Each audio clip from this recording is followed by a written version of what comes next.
All right, welcome everyone to a special multimedia version of the ACFCS Member Spotlight, where we highlight the incredible knowledge, skills, and career journeys of our members and those who have achieved the elite certified financial crime specialist designation. We're lucky enough today to have someone I truly respect and admire and who is a true leader in the field and in his region, and also a true friend to ACFCS. Honestly, whenever I talk to him or about him, I say, where does this man's accolades end? Okay.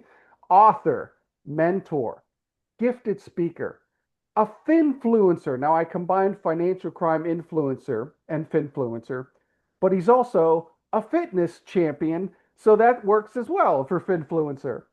So who are we talking about? None other than Olagoke Sayeed Salawu, the head of financial crimes compliance at Sterling Bank and president of the ACFCS West Africa Chapter. So Ola, thank you so much for being with us here today. And now he gave some fantastic answers in our written member spotlight, but I really want to kind of dive into some of those and talk a little more about some of your mentality, your philosophies. But I guess what I want to start out with is how did you even get into financial crime compliance? And what are some of your kind of personal and professional philosophies for success? Okay. Thanks, Brian. And I think the finfluencer that's a great touch there. So thank you. And it's always lovely to speak with you. I'm always happy to talk about the field anytime I can. So round off to the question, how did I get into this space? I'll say I got in by luck. Um, I'll say I got it by Me luck. too. Yeah, I mean, you'll be surprised. A lot of us got it by luck. But I stayed. I was determined to stay when I got in. I came in, some years ago when I joined the bank, a very, very good bank, one of the largest in Nigeria. And when I finished the training school, my grades, they allocated me to the compliance department, and then I found financial crimes, EML, CFT, bribery and corruption of the works, and it seemed like a bigger than life area. So yes, you are working, you are getting paid, but you are really contributing to society. You are building, an ethical society. You are helping people who are getting ripped off. We are reporting the bad guys, we are fighting the bad guys, and I just kind of, I felt like I was contributing more than within my space. If you get what I'm saying, I felt like I was doing something, that was going to, in some way, advance society, and kind of just fell in love with it. And several years down, here we are. Very cool. Yeah, I laugh a lot when people ask me, how did you get into this? I say, I got into it for love. It's the best reason of all. Because the person I was dating lived 2.5 hours away from me. And I was living in the Central Florida. She was in South Florida. And a friend of mine who had worked as a journalist said, hey, do you want to come down to South Florida and get into this space called anti-money laundering? I said, I don't even know how to spell AML. All right, but I'll give it a shot. And what are we at? Close to 20 years later, here I am. Wow. Yeah, I mean, I think the space kind of does draws you in, and then once you are in, you find so many things to love, right? There's so Yeah. many things to love about it, and I think if you're altruistic, this is the place for you, because every day you feel like you're doing something for humanity, for the people who have been taken advantage of. There's something for you here. If you want to contribute back to society, there's something for you here. It's a lovely feel, truly, truly lovely feel. We're just kind of like, preparing for this and joking beforehand, but I think Ola feels the same way as I do. But being in this field, it really does, at least for me, it has made me a better person because I have interviewed and talked to people, the heads of, financial crime agencies, the heads of regulatory agencies, that these people could be so egotistical, they could be so full of themselves, and they are not. They are so aware that this is a fight that everybody has to get together, fight against a common enemy, and get your ego out of the way. I guess, what do you think about that, Ole? I think you kind of agree with that sentiment. I think, like you said, it's a field that keeps you humble. You know, It keeps you humble. It keeps you very aware. Every time you think, yeah, I think I have a handle on this. I know this. There's something new that comes There's up, and you're like, something oh new. wow, I need to go and learn this. I need to know more about this, and it keeps you very aware. Like I said, because every time there's new information, you're like, no, we have not done enough. We need to do more. There's always some new information. There's a statistics that says, oh, kidnapping for ransom, and you're like, how? Like I said, I recently took a break last month, did a number of trainings, and I suddenly realized that look, we have been focusing on money laundering, but terrorist financing is surging again. Mm-hmm. Lots of statistics, and it just brought me down again. I was like, look, my organization, we need to do more. We need to start raising more awareness. So it keeps you very humble and it keeps you very hungry for knowledge because you want to know more so that you can do more. It's one of those endless cycles. You just continue. So yeah, it's very interesting like that. I love what you said there. And I truly believe that, especially here at ACFCS, is the know more, do more philosophy. I Absolutely. really feel that the more is early in your career, if you can get them to see the full spectrum of financial crime, you can go more quickly from kind of learning to doing, to just being technically compliant to being effective. And I guess I'll just ask you that question: how important is it today to have that mentality of not just, oh, I just want to do enough that the regulators don't get mad at me, to no, no, I want to be a true ally of law enforcement? How important is that? I mean, it's the difference. The difference between that is 0 to 100, in my opinion. Well said. Um, just implementing it, I think, and it goes back to the point of the checkbox mentality and the risk-based mentality. And you can really apply that across life in general. You can kind of skate through life, doing the bare minimum, or you can really live life. That's the way I look at it. And when you bring it down to, anti-financial crime, anti-money laundering, and the other areas, it's really it then becomes bigger.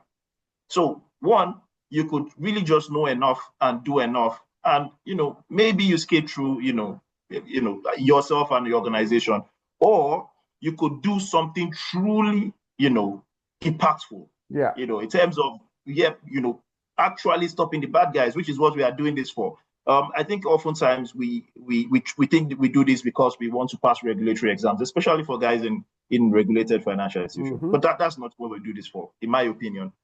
We do this to truly build society, make it a little bit more difficult. We can't really stop all the bad guys, unfortunately, but make it just a little bit more difficult to perpetrate these activities, or make them actually have to think twice. Okay, if I do this, will I be caught? If we can get more bad guys to think like that, then I think we have, it's a win for us. No, I agree with that. That's what we were kind of talking about a little before the call started, is just that it's important as financial crime professionals to never think you're there in a silo, either within your own institution or within this financial crime ecosystem. To me, you are just as important as the law enforcement officer going and kicking down doors, because he did that based on what you did, your information, the strength, the depth, the accuracy of your report, of your investigation. So I think that is an important message to everyone listening, regardless of your region, is what you do really, really matters. And now I like that. I call him Ola. Some people call him Goke. You might hear me say both, but you know, Ola, you, to me, you embody that of doing the most that you can. Because when I look at what you've done, you're not just a compliance professional. You're, a proficient and prolific writer. Even I was looking at some of the stories you recently published on, why every business needs a strong AML program, and the importance of things like weaving fraud and AML. Why is that so important, that you have that mentality for the kind of the financial crime fighter of today?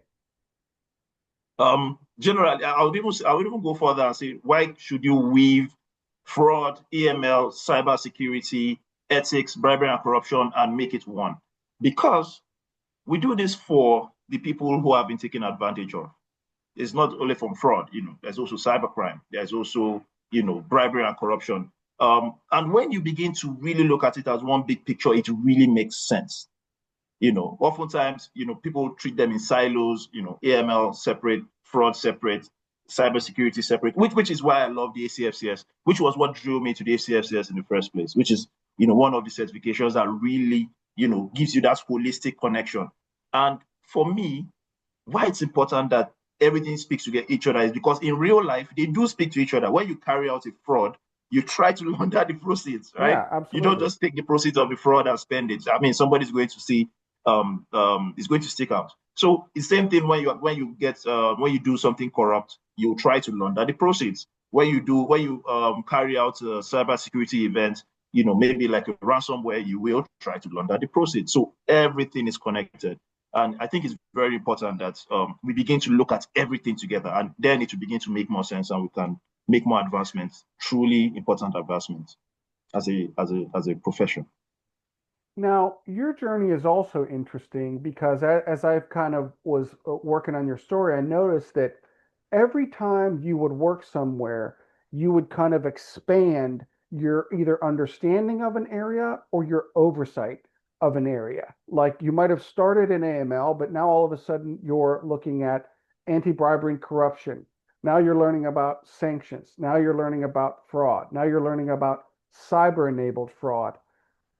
I guess I'm curious, why did you decide to go that route? And I say this because you can have a perfectly great career just picking one of these disciplines. Like I could talk to a corruption attorney and they've had a wonderful career just focusing on. I remember doing stories and talking to former US Treasury people who just focused on sanctions. Why did you kind of take that route? This is a wonderful question. And I was just thinking about it last night. And I was thinking about the people who have worked with me in my career. And I was like, man, it must be tough to work with me. Because, yeah, it must be tough because anywhere I go to, like you rightly said, if I'm given two roles, I either because I'm very, very, I love, like I said, I love my job. I love what I do. I truly believe that it goes bigger than me and it goes bigger than wherever I'm working. So anywhere I go to, either because I'm so passionate about my work. I also love to contribute ideas. Love to I also like I take up roles, right? Or if somebody is not willing to do this, I'm like, yeah, I'll bring it up. We'll do it. So imagine working for me, and your work was one thing, and then suddenly your work is five things. So it's a bit. I feel the pain, but for me, I think largely my career it has been rewarding. Oftentimes, employers also see these things, oh, we have a program, a sanctions program. It hasn't really been, nobody has been willing to take it up. Ah, yeah, bring it, I'll take it up. And oftentimes, those are the things that save you from the regulators, right? When the regulator comes tomorrow, you're like, oh yeah, yeah, somebody picked it up and, is able to speak to it. So I think it's just about the passion for the work. For me, I think it's always a willingness to learn. And once I learn, I want to implement as much and as quickly as possible to really ground what I've learned in. And I think it has benefited me over time. I've been able to spread my wings very quickly and very, very effectively.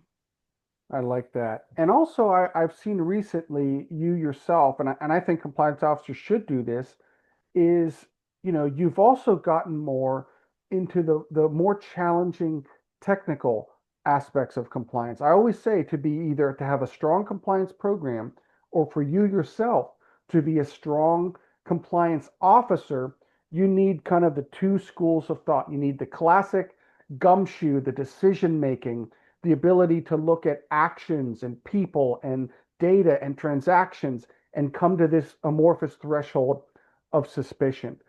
But I also feel you really need to get into the technical aspects, the data analytics, how to make sure it's accurate at the beginning, how to better wield it. I mean, they say now really data is the lifeblood of the current AML program from beginning to end. Tell me a little bit about, what you have learned on that journey. And I guess the second part to that question is, what should compliance officers be doing now that there is more approachable technology like, generative artificial intelligence? It seems like there are more tools to maybe help you in this fight. But we'll go with question one first, data analytics, and go. Okay. So, first thing you mentioned around having the two-prong approach, being the roll up your sleeve, making the decisions, and then the other part, which is being very technical. I would say I was mentored well. Where I first worked, I had a very, very technical boss, Patterson, who is still doing very big, great things in Nigeria here. And I learned that you can't, grow in this field and just be, just know the regulations and know the laws. You need to be able to sit with the business guys and actually tell them how to do things in their business with a control and risk mitigative mindset. And over time, as I've grown, I've been able to, sort of marry those two things. I'm able to go to senior management and executive management meetings, make quick decisions, and be able to back them up with technical facts, right? Sit with my technology, heads of technology, sit with my CTO and CIO, and actually tell them how I want these things to be built so that, we're able to actually mitigate this from a system control perspective. I will not say I'm perfect. That's why I'm doing my executive master's master's in business administration, to also strengthen my decision making and all that. In terms of data management, I truly believe, as the compliance officer of the future, it is very important that you understand how data works. You know how your data flows, you know how your data is processed, which is why I also with my love for financial crimes, I also keep my ears down to the ground on data privacy, protection, and security. Because if you want to build truly impactful AML CFT solutions or financial crime solutions, you must understand how the data works.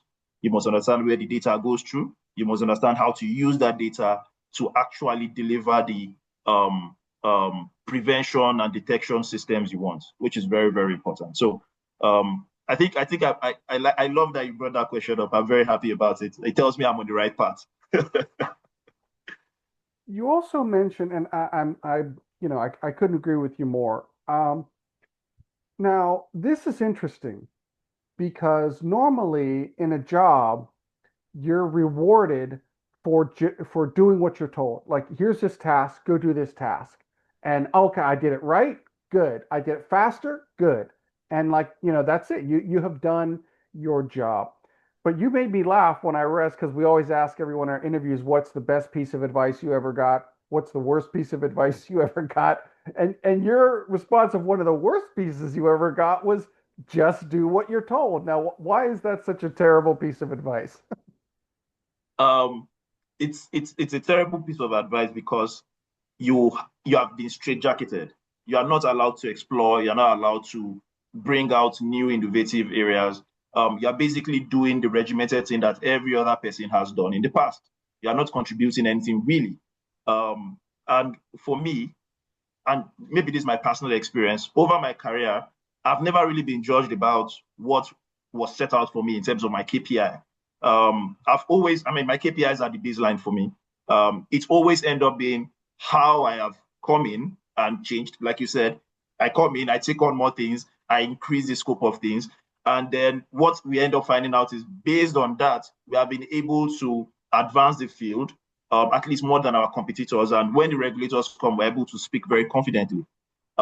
So it's always about bringing that personal touch into everything you do. You know, how have we been doing it? How can we make it better? I always tell people in my I like that. department, yes, this is what is expected of us. That's the baseline. If we do that, we have done nothing, right? Everybody's safe. The compliance field is one of those fields wherein if you do everything well, then it's quiet because nothing bad has happened, right? But if we can do it well, we can actually forecast, we can see the future, and we can help the organization do, truly innovative and disruptive things safely. And by doing that, we're helping the organization save costs, become a market leader and actually build a business while being a compliance organization, which is what we are paid for. So it's very important that you think about things in that balance frame. So that's kind of what keeps me grounded. Nice. Now, I know we're getting close to time here. I promised I'd keep this to 30 minutes or less, so we'll try to sneak in a few more questions. Mhm. But, one thing that I also wanted to talk about is your discipline and also like the fitness area and also your mentorship, because it seems like a lot of people in Nigeria come to you to kind of, look at solutions or how they can overcome things. I guess tell me a little bit about number one, the discipline that it takes for kind of, fitness as well as, compliance, and also some of the kind of unique challenges in Nigeria that you're trying to help solve, or maybe that you're helping your colleagues solve.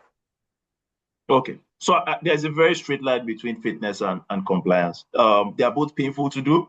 Yeah, I like They're both that. very painful. They are both very challenging sometimes. And you really just have to wake up every morning and say, I'm doing this for this reason, and I will still do it regardless. For fitness, it's about the discipline. You can work out, a week and then you stop it, and you won't see any results, right? So it's about consistency. Yeah. The hunger to continue to do it every day. And when you look at compliance, when you look at the anti-financial crimes, it's really about waking up every day and saying, I will continue to do this consistently, right? So I see the parallel there for me. The discipline, I just translated it to my work. The passion, I just translated to my work. Nice. The drive to continue to do things in a progressive manner, I translated to my work. So it's truly the same. And I always say it. Some of my truly eureka moments are when I'm on the treadmill. Oh, that's When I'm on true. the That's treadmill. true. Yes, when I'm on the treadmill. And like today, my newsletter that I'm going to write out, when I was working out, I just thought about a topic, and that's typically how it works. So I think there's something biological about when you're working out, and the brain kind of being active to give your idea. So that's how that works for me. In terms of in Nigeria, I think we're at a critical stage right now. Um, like we're on the gray list, unfortunately. There's a lot of effort going on, from the regulators, from law enforcement, from the big banks, financial institutions to the smaller OFIs. Everybody is working as hard as they can to get off the gray list. Um, it's a lot. It's a lot. There's a lot of trainings, a lot of seminars happening. I mean, if the CBN website is open, you can see the barrage of circulars coming in, and it's truly an interesting time for financial crime drive in Nigeria. Um, that's on the positive side. Of course, there's also the negative side. There's the resurgence of terrorism activities. Unfortunately, and like I said, when you truly begin to see the ecosystem, you see the work of military. Like I said, I was in a training conference with the leadership of the military parastatals, the intelligence community, and there is a lot of work also happening on that end. They call them the kinetic part of the anti-financial crime fight. The Nigerian military, the armed forces in general. We have the NFIU, we have the DSS, we have the NCTC doing great work, at the Office of the National Security Advisor, all coordinating to fight terrorism financing, which is I think a truly, truly heinous crime, and a very, very dangerous crime, which I believe is not being spoken about enough. A lot of times we talk about money laundering, but Hmm. terrorism financing is absolutely heinous. Like I said, one of the things when I came out from that training is that any chance I get to speak, I will always talk about how heinous terrorism financing and terrorism is. And I think there's a lot of work going in there. There's also the lines of effort that the Nigerian government is putting in place in terms of truly putting out communication to people in these areas, to tell them, look, you're part of the country. If you fight against the country, everybody loses, right? So yes, just there's a lot going on in Nigeria around AFC currently. Hoping we succeed. No, this was awesome, Ola. I think I might have to do another one of these, but schedule it for an hour here because this was truly enjoyable. I just want to say seriously, thank you for all that you do. Thank you for your passion, for your energy, And, just as you feel in your heart, you're making a difference. I also absolutely echo that. You definitely are, my friend. But everyone, like I said, he was kind enough to do some great answers for a member spotlight. We'll try to have the link in the below this video. So everyone, thank you so much for being here and listening to a true thought leader and wonderful person. Thank you, Ola, and hopefully we'll see you all back soon. Thank you.